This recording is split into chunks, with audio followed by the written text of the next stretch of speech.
Before it became Seminole Heights, it was farm country, homesteaded by many families who planted citrus groves and raised cattle. One of those homesteaders was William Parker Jackson, a steamboat captain who homesteaded and farmed 160 acres from Nebraska Avenue west of the Hillsborough River. He built his farmhouse set in deep on Nebraska Avenue. His friends called it Captain Bill Jackson's Nebraska Avenue Farm, a gathering spot for the community. Here, he and his wife would entertain fellow homesteaders like the Hannah and Robles families. Captain Bill's house still stands today in Seminole Heights. Another social spot for the homesteaders was the springs on Nebraska Avenue, just north of the river. Sulphur Springs was the perfect place to cool off on a balmy Florida day and developed into a popular recreation area.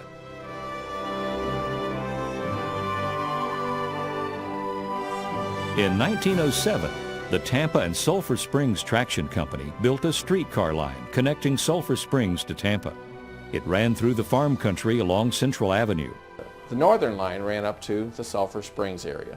The cows would be on the tracks. They'd have to slow down and let the cows get off the tracks.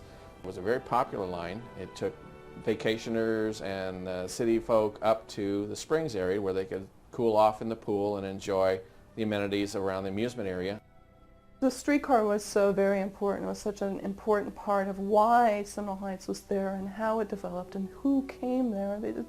You can't look at Seminole Heights without thinking about the streetcars. It was largely built around the streetcar system. It was really a streetcar suburb, and it allowed people with moderate income to live a little bit farther outside of the city where it'd be a little less expensive, but still be able to work within the city or work in Ybor City or West Tampa or even as far down as Ballast Point and ride the streetcar. The power companies would move a streetcar line out into an undeveloped area and neighborhoods would grow. It allowed the power company to sell more power, and it expanded the neighborhoods. The summer of 1911 marked the beginning of Seminole Heights as T. Roy Young, real estate man, developed 40 acres of land, bordered to the north by Hillsborough Avenue, the south by Wilder, the west by Florida, and the east by Central Avenue. The Tampa Morning Tribune spread the news.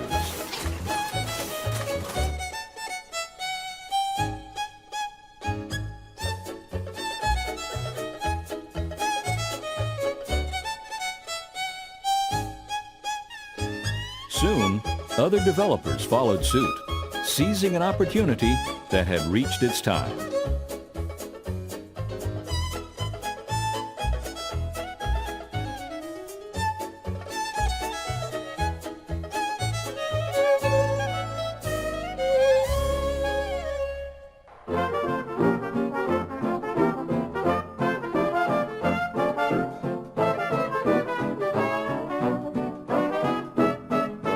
Many bungalows were built with their low-pitched roofs, wide overhangs, compact floor plans, exposed rafter tails, and front porches. It was really the house of the people. You know, it really was the working class person's house. The bungalow design embraces the American arts and crafts philosophy of simplicity, art, and a respect for the individual craftsman. The design originated in India, in the province of Bengal, from a native dwelling called the bungalow, essentially a hut with a thatched roof that was adapted by British imperialists. The bungalow is a symbol of the American dream, a celebration of simplicity, natural materials, and honesty of structure, which was in stark contrast to the Victorian excesses of the time. It was actually well suited to the Florida environment in that you could have the high ceilings and the lots of windows that could be opened for air circulation on the hot days. And as children, we helped the parents build them. You know, we carried lumber in our wagons, and we worked at those homes. They have a very compact plan. One bath, one bath. The beauty of the bungalow was that they were able to modify it. They were able to change it and do what they wanted to do to it. And families moved in, families from Tampa, Georgia, South Carolina, Texas, Alabama, North Carolina, Ohio, New Jersey, Delaware, even France and Scotland. They were painters, dairy farmers, salesmen, bookkeepers, building contractors, teachers, and cigar workers, just to name a few. And we didn't really care about mansions. We just liked our plain old bungalows. And in 1913, the residents of Seminole Heights, Swanee Heights, and Wells Park gathered to vote for a single name for the entire area. We know they chose Seminole Heights, but why the popularity of that name? Well, for that, we'll travel back in time another 90 years to the genesis of Tampa. In 1823, the Treaty of Moultrie Creek was signed between the U.S. government and Seminole Indian leaders. Its terms forced the Seminole Indians to give up their claim to Florida in exchange for a reservation stretching from Ocala to the bottom of Tampa Bay. A military post was then established at the mouth of the Hillsborough River on the western border of the reservation. It was soon named Fort Brooke after its commanding officer. Its functions were to control the Seminole population, clearing the way for white settlement, as well as to supply the Indians with rations, as promised in the treaty. Adventurous pioneers began to settle in the area, risking the chance of Indian attack, and it was around Fort Brooke that the village of Tampa was born. During the 18th century, as our cities started getting larger, the Industrial Revolution was growing, people kind of longed for those simple days. The Indians were the embodiment of that. They didn't have big towns. They lived out in the forest. They supposedly lived with nature. People had a yearning for that. They lived in these dirty cities. My father, John Bedingfield, and T. Roy Young were both trying to acquire the property which was the original Seminole Heights. And my father had a big Indian head sign made for Seminole, and he named many of the streets in Seminole Heights, Mohawks, Cherokee, and so forth. But when it's all said and done, T. Roy Young got the property. Well, my father had no use for any of that he'd worked up, so he offered it to T. Roy Young. Even today, we've got this movement of back to nature. The technology bothers us. We want a simpler life. It was no different back then. People saw the way the Indians had lived, and somewhere in their hearts they wanted to do the same thing. And Tampa Heights, of course, was the first Heights neighborhood.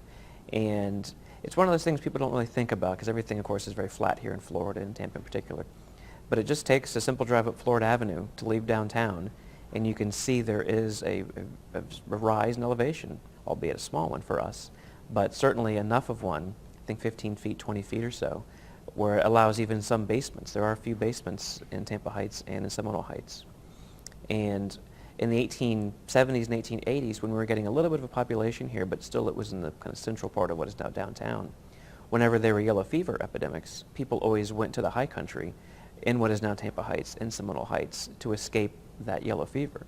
They didn't know what caused it, but they did know that in low-lying areas where it was particularly humid, there were problems and there were outbreaks of yellow fever. Seminole Heights delivered on its promise to be a healthy place to live, and families were growing right along with it. Growth continued through the Florida land boom of the 20s, and ads were geared toward the speculator.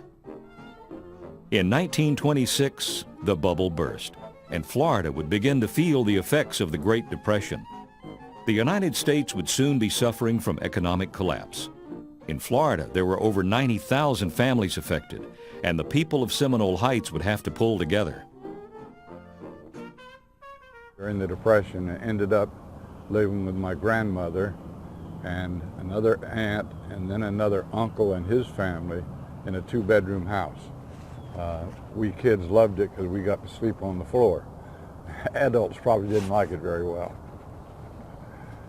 But times were tough, but we as kids didn't know it. We just enjoyed everything.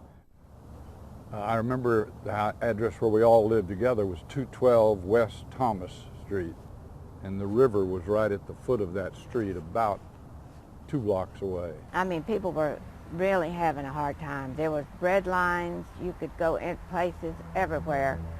When I was 6 and 7 years old, I can remember the bread lines. And at school, they had, the PTA runs a cafeteria, and they had beautiful lunches. And it was really a cafeteria because you could go in and choose what you wanted to eat. And the lunches were like 10 cents, but many of the children that didn't have the money, they got their lunches free. They would give them their lunches free because it was right in the middle of the Deep Depression, and it was really bad. At Broad in Nebraska, there was a subdivision that started and had a big archway on Broad Street called Evelyn City, just like Seminole Heights. And that began that area where we lived on Patterson Street, and the banks had foreclosed on the Grove owners in that area. They just couldn't pay their mortgages. But the trees were there, and they were good, and they produced a lot of oranges and tangerines. My brother and I found an old wheelbarrow, one of those deep ones that held cement, and we would go down there and fill that up with oranges or tangerines, whatever was in bloom, and push it about 4 blocks up to Nebraska Avenue. There was a little store there run by a fellow, and it was called Blue's Grocery, Mr. Blue. And we would sell the oranges to Blue for 10 cents a dozen. He sold them for 12 cents a dozen, so he made 2 cents profit. My brother, who was always the one looking for an edge, said, you know, right down here in Sulphur Springs, about another 4 or 5 blocks, is a tourist club. It's all downhill. Let's push down to the bridge, over the bridge, and see what we can do. Well, they would pay us 25 cents a dozen, which was more than we had ever made. And we would take a wheelbarrow and sell it out in 10 minutes. And all that money came home. We didn't spend it in any way. I mean, that went in the cookie jar, so to speak, because it helped, literally helped us to live. I remember when we got our first refrigerator, it was a gas refrigerator. Well, we bought it, and the times were real hard, and the payments were $3 a month for what they called an Electrolux refrigerator, gas operated. Well, the Depression got so bad, my father couldn't afford it. So he went to the gas company, and he said, we're enjoying the refrigerator, but we can't afford to make the payments. They said, Mr. Bedingfield, one of these days you will, so just pay us when you can. And that's the way they dealt with it. And he did, and we kept it, and we had a gas refrigerator for a long time. We had to get on a streetcar and ride downtown to the distribution point, and I can still remember those brown bags wrapped with string.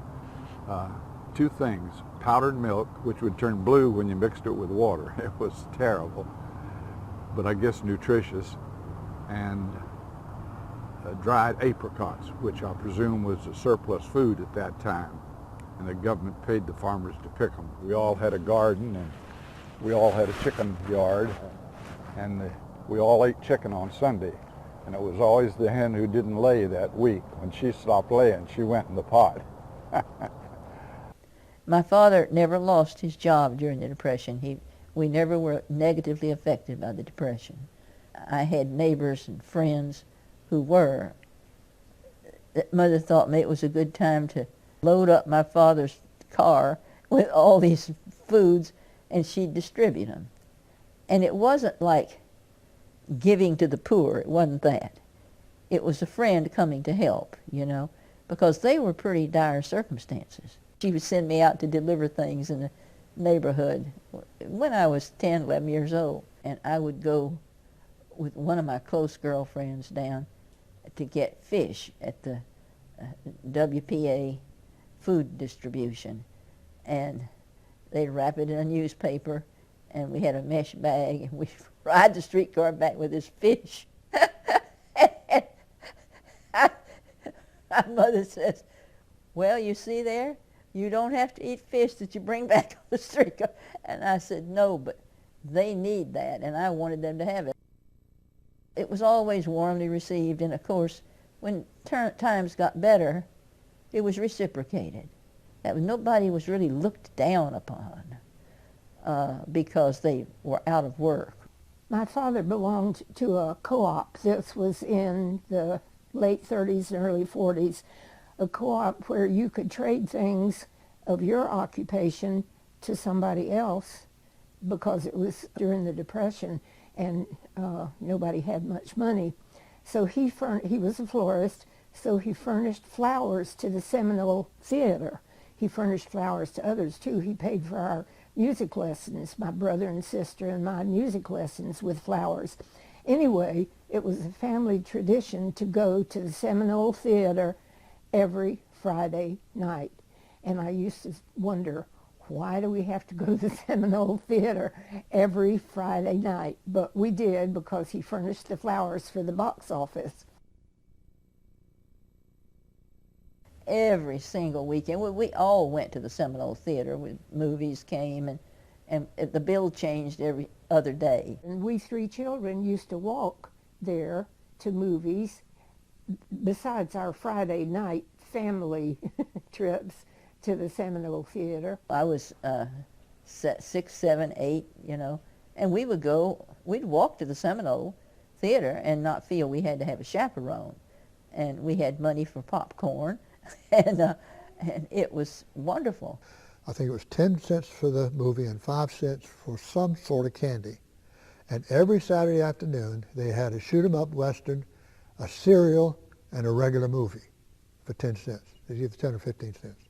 The place where everyone went on Wednesday afternoon matinees, where you could go with your beau, and you went in for 10 cents, and you got popcorn for a nickel. And some of the boys sometimes would open the exit door so the boys could get in. No, it was Mr. Holcomb, wasn't it? Holcomb, yes, the manager? I was just going to mention that's his name. Holcomb was the manager. He was after us all the time, constantly going up and down the aisles. We drove him nuts. And then in those days, that's where the kids would go up in the balcony to neck. In the balcony? Now, tell me about that. Well, I never went to the balcony. I never smooched in the balcony. If I was going to smooch, I just smooched right down in the bottom. I was too young at the time. I really was. Don't ask me about any other balcony. You went to the Seminole Theater, just ordinary. If you had a boy that really thought you were something special, then he'd take you to the Tampa Theater. It was really a special place to go, because you could go and you'd look up and you'd see the stars. It was just beautiful. It was just beautiful. We used to go to Sulphur Springs Pool all the time. Everybody went there, and it was wonderful. So I have good memories of that.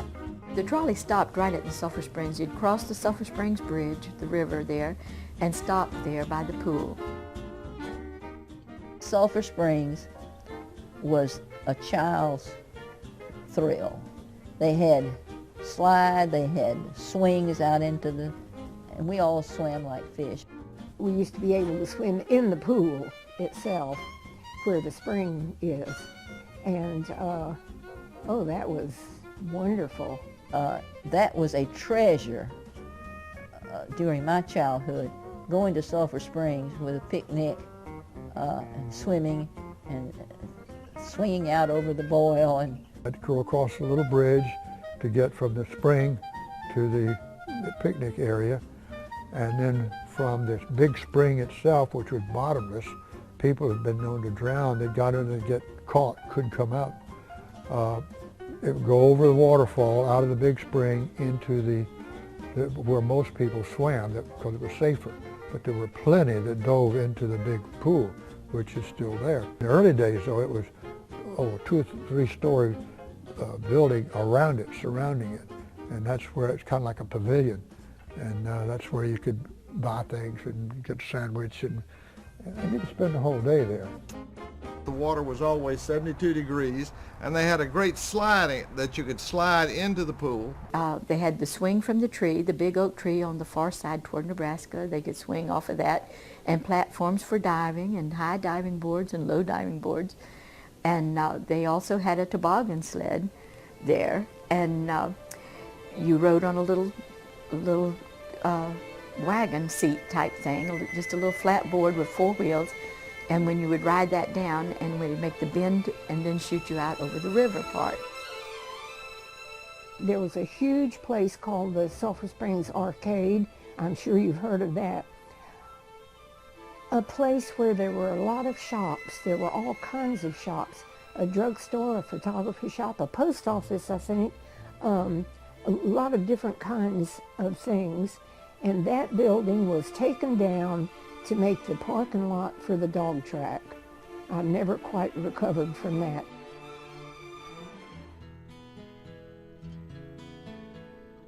I have to say, and I tell people all the time, that I probably had the most idyllic childhood that anybody could have.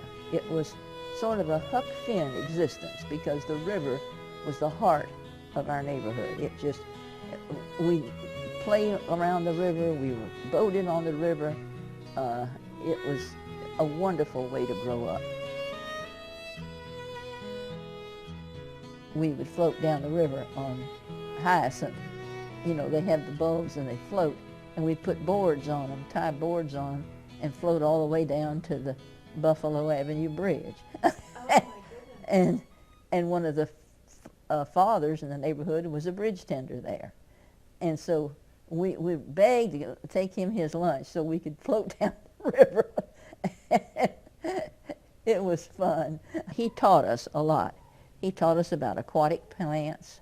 He taught us about amphibians. He taught us about alligators, of which there were quite a few, moccasins. We could identify them. He was a very bright fellow.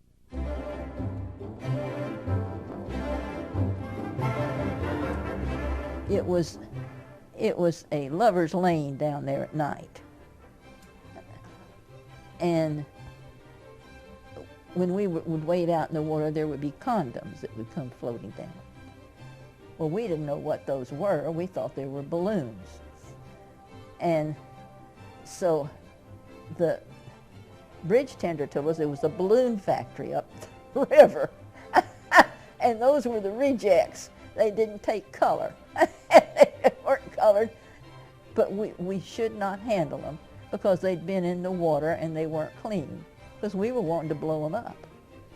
Well, I had two boy friends, who wanted to take some, and they filled them with water, and we took them to the backyard, to the garage, and we tacked them on the garage door, and we played darts a lot, and we was shooting, and my mother's in the kitchen looking out at this, and she says, I was known as Bobby, Bobby, what are you doing?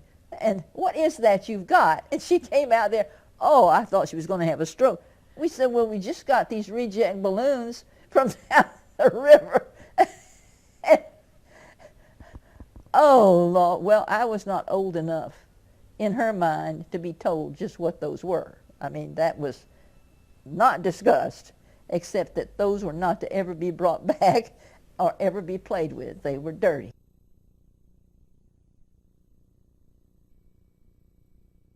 A lot of kids from Seminole Heights just gravitated to the river. We were fortunate that we lived right across the street from it.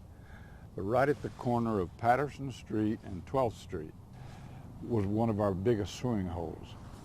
We just used to gather there informally. And one day, one of us, my brother or I forget, probably my brother, said, let's have a formal club. Regular club meetings and dues and all of that. So we met in my home, 5 of us. The 5 of us structured the club, and then we invited these other kids that gravitated to the river to meet in our what we called bunkhouse.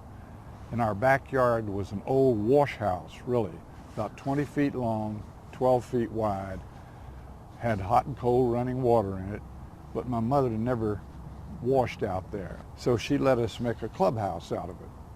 And we built 2 bunks in it in case we wanted to spend the night out there, and collected all our childhood memorabilia in there. We had everything from snakes in jars of alcohol to tarantula spiders. We had built a sailing ship about this long, carved little belaying pins and everything for it, and was rigged so that as the wind caught a sail, it pulled a string which turned the tiller, which kept the boat on a straight line, would put it in the river, and if there was a breeze, we'd have to swim after it, catch it. We've had a cypress tree that was right on the bank of the river. One side was in the water and one side was on land. About 13 feet up was a huge limb. We cut it off about 3 feet from the trunk, nailed some boards up there, and that was our first diving platform. Then we went up about another 13 feet, another limb, cut it off, did the same thing. So now we're up about 26 feet, and that's high when you're up there. Then we nailed 2x4 steps on the tree, had to nail it curve around the tree to get up to these places where we could dive or jump off. And then on another 30 feet up, there were the limbs of the tree. Only one guy would ever dive out of there, a guy named Ed Ward, and it broke both his arms. And I can remember Ed walking like this because he didn't set properly. We made a diving helmet out of a hot water heater. We took this galvanized hot water heater, somebody had a torch, we cut off about that much of the top of it, and then so it would fit on our shoulders, we cut out 2 pieces looped like that and took sections of garden hose and split one side and put it on that jagged cut so it wouldn't hurt our shoulders. Worked like a charm. The only problem was our air supply, because you usually had to have at least 2, hopefully 3 guys there that would pump air with that bicycle pump, because it would get so hot because of the plunger in it going up and down so much and so fast, you couldn't pump it. If you did 5 minutes, you were lucky. You had to have somebody relieve you. Yeah, you'd walk all over the bottom of the river, and it was muddy and stuff in places, but we walked all over Hannah's Whirl, where we were told as kids, you know, before we were teenagers, one place you don't go on that river is Hannah's Whirl. So naturally we headed for there first, because the river is supposed to come down and make a huge whirl, and it'd suck you down. There's a railroad trestle up on 22nd Street, and we used to jump off that. We also used to walk up there and walk on the cross beams at the top, which were just as wide as our foot. We did it when the train was coming. We would crawl up there. If you look at the ends, there's steel plates, and there are big rivets. Well, you could walk on those rivets if you were barefooted. And then we'd walk the big beam out to the cross beam and walk out there when we saw a train coming. And they would blow their whistle, you know, trying to make us sit down or something. And you had to tough it out. It vibrated, you know. And I just found out last year that my little sister did the same thing with a girl named Wanda Cecil, who was the most tomboyish person in the River Rat group. And when World War II came, Wanda went in the Army, in the WACs. And she was the first female first sergeant in the history of the American Army. In the late 30s, a good time was for the family to gather around the radio and listen to the few good shows that were, you might say, number one. One of them was number one on what was number one on the hit parade. We always listened to that. And the other one was Big Town, which was every Tuesday night, and Edward G. Robinson was the editor of this newspaper in Big Town. Lifebuoy Health Soap presents Big Town. Extra, extra, hero about prelude to Christmas. Tonight's Big Town story brought to you by Lifebuoy Health Soap, used in the homes of 14 million Americans. Extra, extra.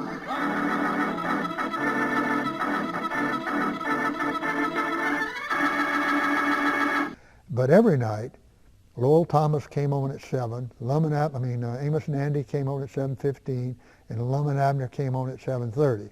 And that was religious. We did that, particularly my father, every night. Say, Andy, did you hear that? Come on. Did I hear what? That whistle. Rinso means us. That's right. Rinso gets clothes Rinso white, and Rinso presents the Amos and Andy Show with their guest tonight, Victor Moore. You had to use your imagination to listen to the radio. Yeah, and you had to work your brain a little bit. Yeah, what are they talking about? And you figured it out. Today, you see the bum, bum, bum, blow them up, which, never mind. What's he talking about early? It was on the corner of Nebraska and Hillsboro. Hillsboro was like a little two-way street. Where they had the zoo. They had the zoo with the lions and different animals. It wasn't very big, but it was called the Boyd Zoo. And that was the one that run the filling station there. It was along with the filling station. And so the children could always get out and go back there, and you could see bears and lions and tigers and monkeys, whatever they had. They had all kinds of animals. They had some monkeys, and the one I remember the most was a lion. And we lived close enough to where when the wind was blowing right, we could hear the lion roar from our house. When the gypsies came once a year, and I don't know why it was once a year, and we were probably 10 years old,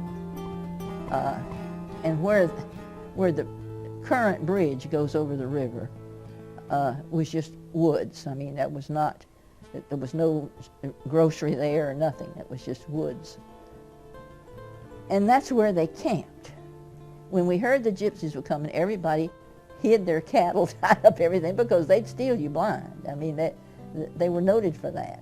And they'd come around and ask for work. And you could give them work, but you had to watch them, or they'd take off your stuff. Anyway, what was so fascinating to us, and there was a group of us from the neighborhood, and we were just kids. At night, see, they came in these carts, and they looked like almost like Conestoga wagons, you know, but they were brightly painted, and they would form a semicircle in this wooded area. And there was a piece of it that was cleared. And they'd build campfires, and they'd cook, and then they danced, and they sang. And that was, and we had the windows open, you know, and we could hear the music and hear them singing. Many a night during the time that they were there, I'd fall asleep to the music. It was so beautiful. And they had the tambourines, and they had guitars and some instruments I'd never seen before. But we would get as close down there to them as we could, hiding out behind the bushes, and observe them. And oh, their costumes. It wasn't costumes, that's how they dressed, you know. But that dancing in that firelight, you know, with that music playing, it was ethereal. It really was. And they weren't raucous, they weren't loud, and they weren't profane. They were enjoying themselves and danced with one another. And then we had the medicine shows that came. It was like vaudeville in a way.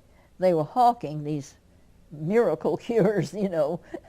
Where would they come? They would come anywhere along Florida Avenue.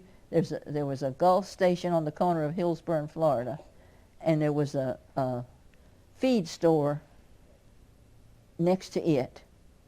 And the feed store had a clearing where people could park and load up feed, and it stayed open pretty late at night because everybody had animals. But they would set up a stage, and they had blackface stuff that was, you know, and they'd dance and sing vaudevillian kind of things, and banjo playing, and in between it they'd come out and walk through the people. Big crowd, the whole neighborhood would turn out for these. They were very entertaining, and some of them bought a lot of the stuff from these wonderful elixirs that were going to cure you.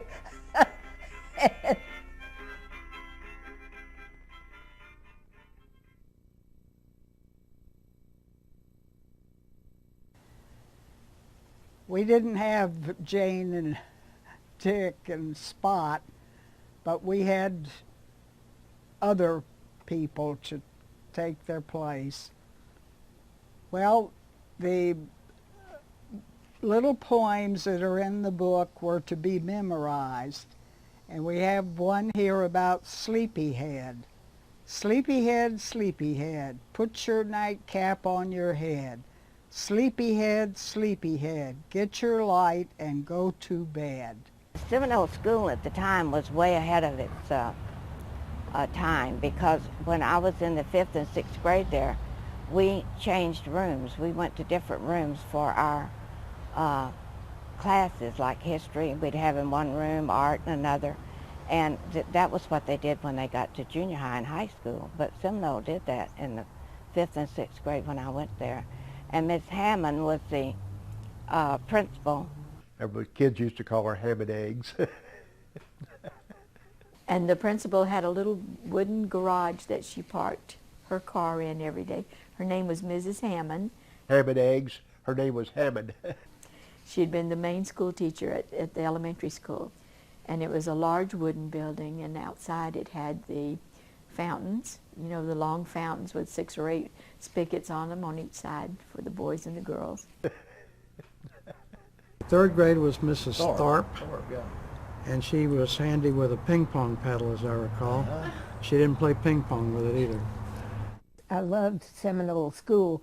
When I think I was in the 5th grade, we had a spelling contest, and I won a spelling cup for good spelling, and I have that spelling cup in my dining room to this day. It was the most beautiful building in Tampa, and it cost $500,000. And you can imagine what it would cost now. The Thanksgiving game between Hillsborough and Plant was the place to go and the thing to do on Thanksgiving Day. In those days, Plant and Hillsborough, anything went. Oh yeah, they were the Terriers, the Hillsborough Terriers. Hillsborough would go over and steal their panther and throw it in the river, or they'd come over and get our terrier, which they were statues, our terrier, and I'm not sure we ever found some of them. We were the Panthers. Girls and boys dressed up to go to the games. They did not wear jeans or baggy pants or anything. They were dressed up in their Sunday best to go to the games, and they had great big yellow chrysanthemums for Plant and red for Hillsborough, and the boys we'd go with would buy us a chrysanthemum for our shoulder. That was a big event. Tampa, the whole city of Tampa went out for the Thanksgiving game back then.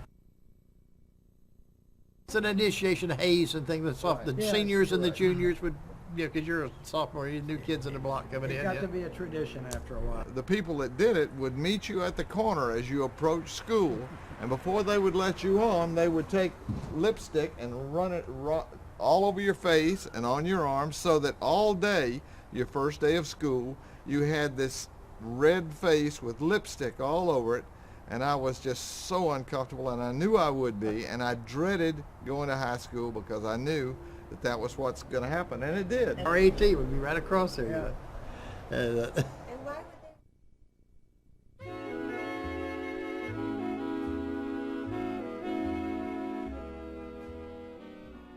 Rock and Reel with Milt Bedingfield. You've heard of Swing and Sway with Sammy Kaye? Well, we said Rock and Reel with Milt Bedingfield. And my brother, who's an engineer, also was an artist, and he made a big sign that said Rock and Reel with Milt Bedingfield, and we'd sit that out in front. I oftentimes would hire a union trumpet player besides myself, who was usually better. If I'm going to hire one, why not hire a better one? So when we would play Stardust, he would play a trumpet solo, and the reed section would play a chorus. And my girlfriend and I could dance. That was the only time we could dance. So that became our song. And I was going to ask Julie to marry me. But it was Christmas Eve, and I had to work till they closed, which was 9. And I had bought a ring, and won't say how much because I don't want to print that. But anyway, bought her a ring, and I'm just anxious to get out of there. So I did all my chores and went straight out to her house. And I said, we're going to go Christmas tree, look at Christmas tree lights. And so I said, hurry. You know, what I had done is called Jack Sturr, who used to have Moonlight Serenade on WTVT, or it was channel, whatever, it wasn't a TV station, it was a radio station. And I said, Jack, play Stardust at 11:15. And I'm going to ask my girlfriend to marry me and give her a ring at that time. So I'm flying to get to the causeway. We went down one street that had lights on it, and I said, that's enough Christmas tree lights. And we headed to the causeway. We got there, got turned and parked, and Jack Sturr's Moonlight Serenade, or whatever the name of the show, came on. He was a disc jockey. And I had the ring in this side coat pocket. And I had my hand like this. She said, oh, do you have any indigestion? I said, no, because I was trying to cover up the box. So finally he said, well, there's a young couple parked, I don't know whether he said where we were parked, but the young couple parked, and we're going to play Stardust for them because he has a very important question, or something like that. Just as he said that, I got the dome light and popped open that ring, and you'd have thought she jumped in the bay. She went berserk, and of course he was playing Stardust, and of course my father-in-law, future father-in-law, when we got back, he said, well, if he didn't even give her a ring tonight, he never would have given her a ring. I was at the Seminole Theater when I came out. My father picked me up to take me home, and he told me that we had been attacked. Well, I didn't know where Pearl Harbor was or anything, but I knew that we had been attacked by the Japanese. And I'll never forget that day, as was the experience with so many other people. Sunday, we heard on the radio, December the 7th, we heard on the radio that Japan had attacked Pearl Harbor. So, and I think it was the next day that Roosevelt declared war on Japan. Margaret's brother Ernest went off to fight in the war. Dear Margaret, I'm almost scared to write you. It's been so long since I have that I'm afraid you're ready to moiter me. Mama sent a copy of your concert program and also the newspaper clipping about you and Betty Ruth. I'm telling you, Margaret, that is the first time since I've been in the Army that I've been homesick. I can see you now sitting at the Skinner with the stage lights on in that big black void of an audience that you and I used to be so scared of. Then I can see beyond that, a little 13-year-old girl trying to reach the right pedals on Crandall's organ. Gee, Margaret, it all seems so far away now. I'm just beginning to realize how much fun you and I used to have playing together. I probably never would have amounted to much anyway, but I'm glad to see someone in the family has gone out and done something. Gosh, I know you must have had a swell Christmas at home. Was anybody else around that I know? Be good and don't work too hard. Love, Ernest. In 1945, almost at the end of the war, we had word, my parents had word that my brother had been killed in Manila.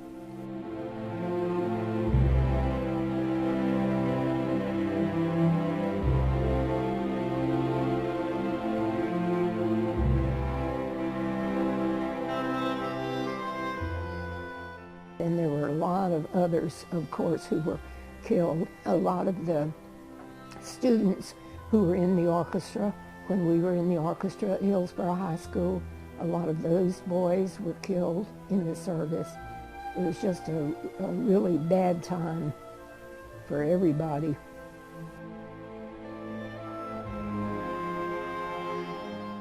Well, in that picture was, I believe, a Christmas party. And evidently they had hired somebody to come in and take a picture of the family. And the doll in that picture that my mother had was a Christmas present. It was her doll, and her brother was with her there too. I guess they were just having a party. I don't know of anything special. I mean, they just, it's kind of a celebration, a Christmas celebration. Lakewood Manor. You had to catch a fish. It was so easy. So maybe they ran into the hook. It was just a different world. wonderful world, really. We had such adventures. And I was Jackstone Queen one year. And tell me about that. Well, all little girls played Jackstones back when I was young. The aquatic club was on the just off of Sly, on the river, just right close to the bridge. We walked to and from school to begin with because we were close. When we got home, as I said, we usually climbed the orange trees and ate oranges till supper time, or the plum trees. Sometimes we'd climb the plum trees and eat plums till supper time. Your imagination was absolutely stimulated, because we'd go to those Saturday afternoon serials, and a lot of times we would renew those and, relive them. And they had a huge spotlight that was projecting up into the sky, and of course I lived within 3 blocks of Wholesome Bakery. It was a communing. I keep going back to community, and without community, a lot's missing. I just thank the Lord He put me here to start out with. I can't any other place I would rather live than right where I am, and I hope I can stay here for the rest of my life.